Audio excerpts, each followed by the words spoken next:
I heard my niece yelling, "He's AFT. That's like a girl." I asked where she heard that. She said her dad calls me that all the time. This morning, my sister texted me, "You're overreacting." Hey everyone. I hope you don't mind any mistakes in my English since it's not my first language. I'm a 29-year-old man, and my wife, who is 30, and I have 2 sons, aged 5 and 3. My wife works full-time in an office, while I work remotely with a highly flexible schedule. As long as I meet my deadlines, no one is concerned about how many hours I work or when, aside from a few scheduled Zoom meetings. My 26-year-old sister, whom I'll call Barb, and her husband, Nick, 30M, live nearby and also work full-time. They have a 5-year-old daughter, Tracy. Since I have a flexible work schedule, we decided that I would drop off and pick up Tracy from daycare along with my own kids. I didn't mind at all and actually thought it was great for my children to spend more time with their cousin. I also get along well with Tracy and always assumed she saw me as the fun uncle. She's a sweet and generally well-behaved child. Most days, after picking them up, I bring Tracy and my kids to our house, prepare snacks or dinner for them, and then my sister comes to pick Tracy up in the afternoon or evening. A few days ago the 5-year-old kids were watching Bluey on the TV as I was preparing snacks with my 3-year-old and I suddenly heard yelling. I rushed over to see what's up and my son was yelling at her that, "My dad's not a girl," while my niece yells back, "He is. He's AF **********. That's like a girl." The word is different in my language but the meaning holds, as is the distinction between using it versus simply addressing a gay person. At first, I was in shock, but I quickly turned off the TV, sat her down, and calmly explained that the word she used was very inappropriate and that we should never call people that. I also clarified that, aside from it being a bad word, I'm not a girl. I told her that because it's a mean thing to say, she should apologize since we treat each other with kindness in this family. I also warned her that if I ever heard her say it again, I would have to talk to her parents, and she would get in trouble. She confidently responded that she wouldn't get in trouble because her dad calls me that, and nothing happens to him. I was taken aback. I told her that no matter what her dad says, it's still an offensive word, and she shouldn't use it with me or in my presence. I also reminded her that even if someone else said it, it still hurt my feelings, so she should apologize, which she did because she's actually a great kid. As we kept talking, I gently asked her about other things she had heard from her parents. Though getting reliable information from a 5-year-old is tricky, I gathered that my brother-in-law, Nick, had made comments in front of Tracy, saying that men shouldn't stay home and take care of kids, that cooking and cleaning are a woman's responsibility, and that most of what I do around the house is women's work. He also apparently said I'm a girl, which I take to mean that he doesn't see me as a real man, because I do housework while my wife earns more than me. I did my best to explain to Tracy that both men and women can work from an office or from home and that just because my wife and Barb work long hours outside the house, that doesn't make them men, just like me working from home doesn't make me any less of one. However, I didn't push the conversation too much because it's not her fault, and I didn't want to put too much pressure on her. I didn't immediately bring it up with my sister because I figured it would be a difficult conversation and I didn't want to have it in front of the kids, and I wanted to talk it out with my wife first as well. I did talk to my wife that evening and she seemed really upset as well. I told her that I think I should demand an apology from Nick and my sister, and she agreed. I called my sister and told her what happened, and she said that it's just a word and I'm blowing it out of proportion, and obviously Nick doesn't dislike me. I said I don't care whether he does or doesn't dislike me, he is talking shit about me behind my back to my niece and to her, and she is apparently very chill about this, rather than standing up for me. She said that was how Nick was, and I should stop being a drama queen. I told her to fuck off and if that was how she felt she could pick up her own child from daycare, and hung up. I know it was really short notice and rude, but I really felt like I was being disrespected by people I did so much for over the years, and were my family. My wife said she understood, and that I shouldn't back down until I at least get a proper apology. The next 2 days were a weekend and there was no daycare. I assumed there would be calls or texts from Barb, but there was nothing. In fact, the suspicious lack of any messages or calls made me think she didn't take my words seriously, and this actually got me even more angry. When it was time to pick up Tracy for daycare, the calls started coming in, but I didn't go. I dropped off my own kids as usual but ignored the calls for a while. I know it was a bit petty, but after stewing over it for 2 days, I figured letting Barb do the same for a few hours was fair, and honestly, it felt pretty satisfying. Around noon, when she called again, I finally picked up. My plan was to smugly tell her I was waiting for my apology so we could move on, but I didn't even get the chance. Instead, she immediately started going off on me, accusing me of being irresponsible and unreliable. She was furious that she had been late to work because I flaked. I simply responded, I told you I wasn't going to pick her up. You had 2 days to make other arrangements. But she kept yelling, so I just hung up. She kept calling and sending texts, insisting that I pick Tracy up from daycare. I stood my ground, responding that I wouldn't be doing that, then stopped replying altogether. Later, when I arrived to pick up my kids, Tracy was expecting me to take her home as well. It was tough, for both of us. She's just 5, and suddenly, she wasn't coming over to play and have snacks like usual. But at the same time, I didn't want to just brush everything under the rug. I still felt like I deserved an apology, and I still do. I gently explained to her that her mom and I were having a disagreement, but once we worked things out, I'd start picking her up again.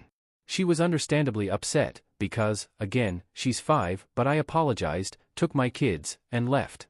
Well, a bit later I got a call from my mom. Barb roped her into picking up Tracy, but my mom is disabled, so she was having a really hard time with Tracy, and asked me why I was being mean to Barb. I told her everything, expecting her to take my side, but instead she also pulled a, you know how Nick is, to which I replied that the more I realize how Nick is the less I like it, and if he thinks all this shit in general and about me specifically, I sure as fuck ain't going to be doing free labor for him. She said I was blowing this all out of proportion, and I told her I wasn't the one doing it, because all I asked for was a fucking apology, and everyone else seemed to prefer all of this shit to just giving it to me, to which she said I should just be the bigger man and not let it get to me, to which I said I was done and to have fun with Tracy. That evening, I got a call from Nick. I was hesitant to answer, but I figured there was a small chance I might finally get the apology I was waiting for. Nope. Instead, he started saying that my behavior was causing Barb a lot of distress and asked how I could do this to my own sister, since we're family. I shot back that if family mattered so much, then why was he badmouthing me to his daughter, the same child I take care of every day? He brushed it off, saying he was just joking and that it was all in good fun. I made it clear that it was neither good nor fun for me, and I still expected an apology. That's when he lost it. He started insulting me, calling me a slur and saying I was a hysterical little girl who couldn't take a joke. I told him to screw off, said I was done with him, and hung up. After that, Barb and my mom started blowing up my phone, but I ignored their calls. Barb then texted me, saying it wasn't fair for Tracy to suffer just because I was being petty. I responded that it wasn't fair for Tracy to suffer because her parents were ungrateful jerks. She fired back with a bunch of angry messages about how she was going to lose her job and how I was being cruel to both her and our mom. At that point, I told her I was done. I said that unless her next message was an apology, I'd block her number. She didn't apologize, so I blocked her. For the past few days, my mom has been the one picking up Tracy, and it's been rough. Seeing Tracy at daycare and telling her that grandma will be taking her home, when she clearly hates it, breaks my heart. She keeps telling me she's not having fun with grandma and wants to come over to our place. And honestly, I hate this. But at the same time, I haven't received a single apology from anyone except the 5-year-old. If I just let this go, I feel like it would send the message that my family can walk all over my boundaries without consequences. At the same time, I love my niece. I don't want to hurt her, traumatize her, or make her resent me. She's a great kid, and none of this is her fault. So, am I the asshole? And, what should I do?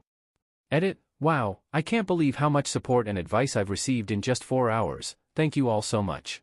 I hadn't really considered the possibility that Nick might actually want Barb to quit her job, but now that you mention it, it does seem plausible, and that really worries me.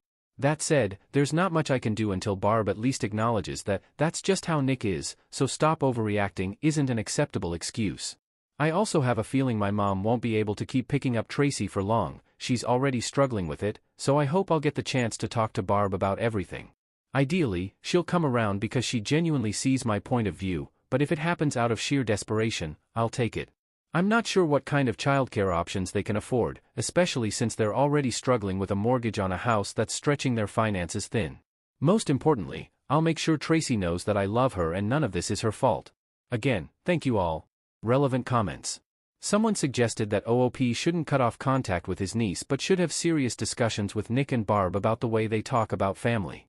OOP, I really want to do that, but how do I go about it? Should I keep picking her up while going no contact with the rest of them outside of that? I don't want to punish her for their actions, but how can I stand up for myself without it affecting her? On why OOP's 5-year-old isn't in school yet.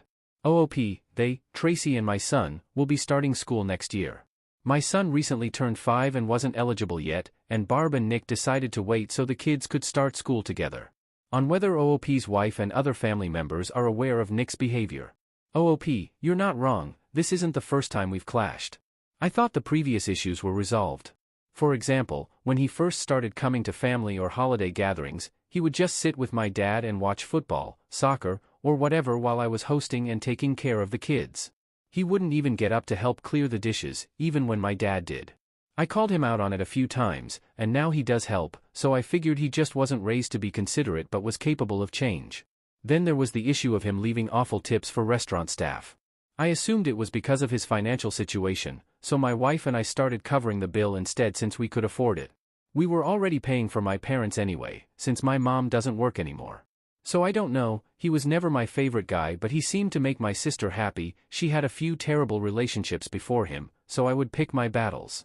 He never told me anything as overtly sexist/homophobic as that, so I just figured he was just not my type of guy, but didn't really confront him unless I felt it was warranted. I certainly wouldn't let slurs slide, but I don't recall him really using any in my presence before.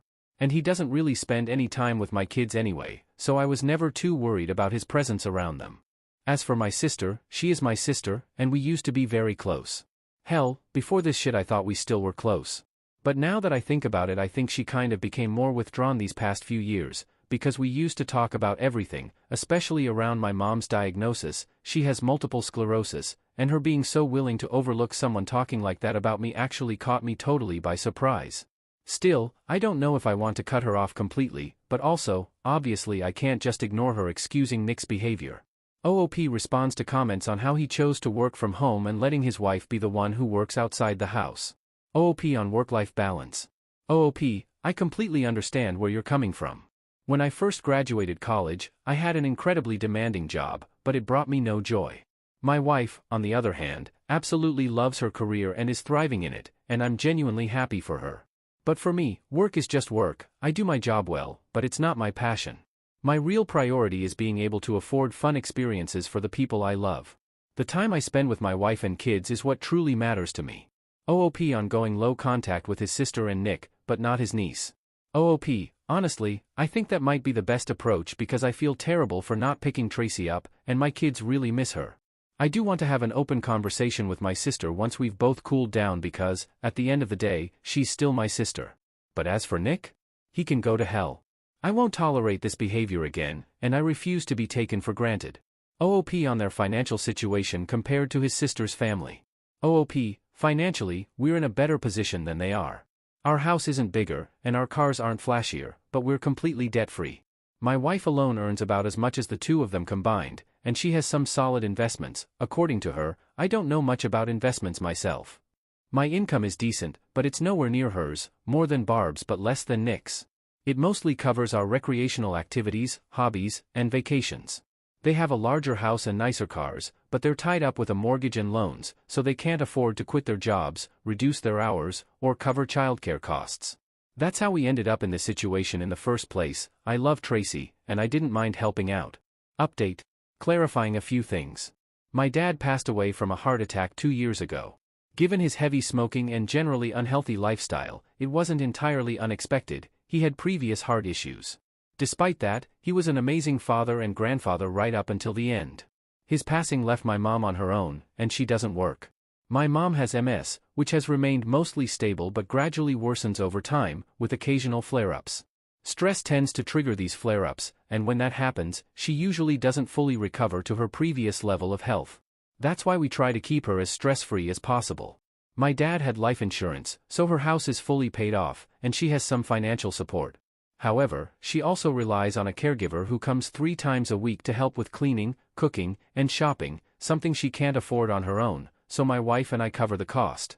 As I mentioned in my original post, my wife and I are in a better financial position than Barb and Bill. They have a more extravagant lifestyle with a big house and expensive cars, but they're also tied down with a mortgage and loans. Reevaluating the situation. The overwhelming response I received made me rethink everything, especially how I could stand my ground without completely cutting Tracy out of my life. I realized there's no perfect solution, I just have to find the best possible way forward. I took the day off work to process everything and figure out what to do. One particular comment really stuck with me. It made me consider how Tracy must feel in all of this. And the truth is, I just can't do this to her. I know this might not be the update some people were hoping for, but I love her like she's my own, and my kids adore her too. None of this is her fault, and I can't bring myself to abandon her. I unblocked my sister because obviously if I'm going to be interacting with her child, she needs to be able to reach me. I talked to my mom during the day and she was, again, distraught about having to pick Tracy up, which is pretty hard on her. I told her I was willing to do it, but I'm coming over and she's going to have to hear me out, to which she agreed. I talked to her for a long time, avoiding snark and lashing out this time, and just explaining that basically how serious Nick was or how he is doesn't matter. I used that rocking the boat analogy someone linked to in comments, and further stressed my point by saying that it shouldn't matter if I was justified or not in getting upset. I am her child, and if something upset me it at least warrants giving me the benefit of the doubt before siding against me, and eventually it seemed to come through. She apologized and we hugged it out, and I think she got it. She's not a very confrontational person and generally really tries to keep the peace, and this time she went about it wrong. I'm not saying I'm not mad, but she's my mom and she apologized. I explained to her that covering for me wasn't helping, it only weakened my position when confronting Nick and Barb. Thankfully, she understood and was receptive to what I was saying. I texted my sister, letting her know we needed to talk and that I'd be dropping Tracy off at their place that evening. She simply responded with a thumbs up. When I picked Tracy up from daycare, she was absolutely thrilled. She stuck by my side all afternoon instead of running off to play, which was adorable but also made me feel guilty. I could see how my absence had affected her. I reassured her as best as I could, making it clear that she wasn't in trouble, and I wasn't upset with her. My frustration was with her parents, and we needed to sort that out. I also promised to do my best not to stop picking her up again, which made her really happy. That evening, after I dropped her off and she was in bed, I sat down with Barb and Nick for a serious conversation. I told them straight up that Mom was no longer going to be covering for them, and if they didn't let me finish what I had to say, I would leave and they could figure out new childcare arrangements for Tracy. I didn't actually mean that, but they didn't need to know. They weren't pleased, but at least they were willing to listen, so that was progress, or at least proof that the threat worked. I laid it all out. I didn't care if they meant their apology, but I was damn well going to need one. This was about principle now. I had spent years helping take care of their child, and if they wanted to act like jerks, I wasn't going to keep doing it for free. So here's how things would work moving forward. I would no longer be dropping Tracy off in the mornings until further notice. Nick's behavior was unacceptable, and there needed to be some consequences. I was done paying for family outings and vacations. Since Nick believed it was a man's job to support his family, he could go ahead and figure that out himself. The only exception? Tracy. She would always be welcome. If I hear any more BS being talked about me behind my back, I was going to start charging them for my service. My plan was to dangle the thing they want, childcare. Restoring it, but at the same time giving some repercussions and threat of things getting hard for them again. I also laid it on pretty thick about how I am a man, so I obviously have my pride and can't have that be disrespected, even by my own family who I obviously love, don't really consider Nick family but figured he wouldn't figure that out. Nick was not happy about this, and my sister actually had to take him outside to talk it out without me, but eventually they did agree to it, and I got my, admittedly half-hearted, apology. I could probably press it further, but I didn't want to risk having to either back down or hurt Tracy again, so I took this. There were no tears and no warm hugs, but I get to walk away with what I wanted, giving them some payback without having to give up my time with Tracy. I still plan to talk to my sister alone about her relationship with Nick and about how she sees me, but I figure I should let things calm down a bit before I do. I know this isn't the resolution some, maybe most, of you wanted, but at the end of the day I need to find a solution I can live with, and for me this is it. We'll update if anything changes. Relevant comments. Commenter 1, you were paying for their family vacations? That's wild. OOP, I always thought I was paying for our family vacations. Honestly, since my wife earns more than I do and manages most of our finances, you could argue she was the one actually footing the bill. Her income covers our home and daily expenses, while mine is more of a fun fund. She was always really excited about these trips because she doesn't have much family left, so having Barb, Nick, and Tracy join us, along with her sisters, made it feel like she had a big family again. To her, that made the expense completely worth it and brought her a lot of joy. Obviously, things have changed now. She's furious with them, and I don't think either of us would feel comfortable paying for them again. Given their financial situation, they probably won't be able to come along without our help. I do hope we can still bring Tracy, though. But as for Barb and Nick? I have absolutely no intention of ever covering costs for them again. The trust we had in their love and good intentions is broken beyond repair. Just because I didn't take my anger out on Tracy doesn't mean that anger isn't there. Their apology was necessary as a sign that they acknowledge my feelings and priorities, but I'm not about to forgive and forget just because I forced them into a half-hearted apology. From now on, I plan to keep my contact with them to a minimum, only what's necessary for Tracy. At some point in the future, I might have a conversation with Barb and give her another chance, simply because she's my sister. But even then, I know now that I overindulged them financially, and that will never happen again. Update. These past few months have been tense, but manageable. I've stuck to my decision about not dropping Tracy off and haven't been covering any expenses for meals or anything else. After realizing the kind of person Nick is, I've been carefully trying to get some one-on-one time with my sister to ask her about their relationship, whether he's isolating her, if she's financially dependent on him, if she's able to go out with friends, and how jealous he gets. Some of her responses made me uneasy, but I can't force her to see things differently. I'm not excusing how she treated me, but I also believe she's in a tough situation herself. I don't want her to become even more isolated, so I'm subtly trying to help her see the reality of it. I've been dropping hints, like comparing Nick's behavior to that of one of her toxic exes, hoping she connects the dots. I don't think she fully realizes how deep she's in, but I know from past experience that pushing her too hard will only make her defensive. Instead, I'm gently guiding her toward the right conclusion while ensuring she knows she always has a place to go and someone who will support her if she ever decides to leave. Nick hasn't really been anything with me. I don't think his feelings about me changed much, but he's basically avoiding interacting with me and has to work a lot when we get together as a family, which I think might be the best outcome for everyone involved. Tracy has been sweet.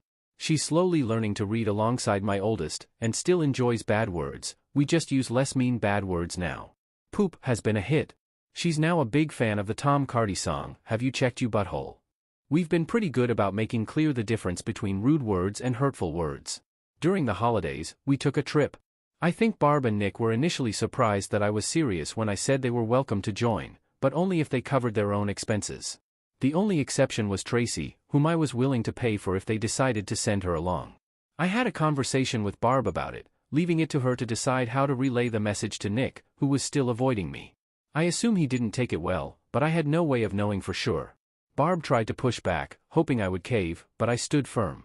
I reminded her that this wasn't about a single trip, it was about the fact that I once believed they genuinely cared about me unconditionally, and now I know that's not true.